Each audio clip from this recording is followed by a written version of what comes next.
All right, so this next move is probably our most advanced move, so I would save this for the very, very last move that you learn.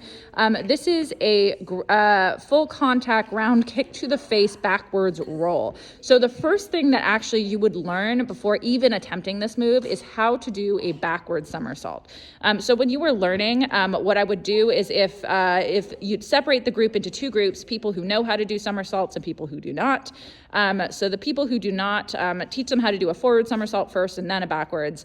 I'm just going to have Caitlin demonstrate a nice backward somersault right now. So you are going to have them practice by standing or being in a kneeling position. They're going to fall backwards on their butt into a nice seated position with their hands at their side. They're going to roll backwards with their feet into the air. Just go ahead and hold the backwards onto, yeah, we're doing this nice and slow to teach people how to do it. You're totally fine. All right, so she's going to roll onto her back with her feet in the air. So that would be the next position you teach them. Now, here's the key part. You need them to roll over their shoulder and not hurt their neck. So they need to learn to tuck their head into their chest, their chin into their chest, and roll over the side of their shoulder and not twist their neck in weird positions. Good, excellent job. So you're going to keep working with a group with mats until they are comfortable with the backwards roll. Only when they are comfortable with the backwards roll would you end up teaching this move. All right, moving forward, assuming that you have now taught everyone how to do a backward somersault. Okay, we have the full contact move. So you have your victim who is on the ground. How they get here, up to you in a fight. This, they might have been punched to the ground. They're starting to stand up, and then this move happens. There's a lot of ways to have this happen. You can see a few of the fight videos to see how they choreographed it to look realistic.